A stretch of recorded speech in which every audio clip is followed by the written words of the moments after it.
তো বর্তমানে কিন্তু এরকম এআই অ্যারেস্ট ভিডিও কিন্তু খুবই ভাইরাল এবং ট্রেন্ডিংয়ে চলতেছে। নিজের ফটো দিয়ে কীভাবে এরকম এআই অ্যারেস্ট ভিডিও তৈরি করবেন, তো সেই প্রসেসটি দেখিয়ে দেবো মূলত আজকের এই ভিডিওতে। তো জাস্ট এর জন্য আপনারা কী করবেন, এখান থেকে আপনারা চলে যাবেন আপনার ফোন থেকে কাঙ্ক্ষিত টিকটক অ্যাপসের ভিতরে। তো এখান থেকে আমি আমার ফোন থেকে চলে আসি কাঙ্ক্ষিত সেই টিকটক অ্যাপসের ভিতরে। তো টিকটক অ্যাপসের ভিতরে যাওয়ার পর এখান থেকে জাস্ট আপনারা কী করবেন, এখান থেকে জাস্ট এই সার্চ বারে ক্লিক করে দেবেন। তো এখান থেকে আমি জাস্ট এখান থেকে সার্চ বারে ক্লিক করে দিচ্ছি।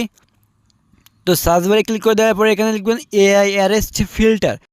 লেখার পরে এখানে তিনটি ইফেক্ট দেখতে পাবেন। এখান থেকে জাস্ট আপনার যে কোনো উপরে দুটি যে কোনো একটি ইফেক্টে ক্লিক করে দেবেন। তো ক্লিক করে দেওয়ার সাথে এখানে আপনার ফোনের ক্যামেরাটি ওপেন হয়ে যাবে। এখান থেকে জাস্ট দেখতে পাবেন গ্যালারি আইকন চিহ্ন দেখা যাচ্ছে।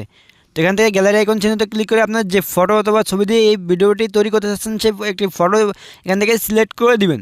তো এখান থেকে আমি আমার একটি ফটো এখান থেকে সিলেক্ট করে দিচ্ছি। দেওয়ার পর এখানে দেখতে পাচ্ছেন আপনার সামনে এরকম একটি ইন্টারফেসে নিয়ে চলে আসবে। তো দেখতেই পাচ্ছেন ইওর যে ইফেক্ট ইজ জেনারেটিং, অর্থাৎ আমার এই ভিডিওটি কিন্তু জেনারেট হতে শুরু করেছে। তো এখানে কিছুক্ষণ অপেক্ষা করতে হবে। অপেক্ষা করার সাথে সাথে কিন্তু আপনার এই ভিডিওটি কিন্তু তৈরি করে দিয়ে দিবে সাথে সাথে। তো এখানে আমি কিছুক্ষণ অপেক্ষা করছি। অপেক্ষা করার সাথে সাথে দেখতে পাচ্ছেন যে অলরেডি আমার ভিডিওটি কিন্তু এখানে তৈরি হয়ে গিয়েছে।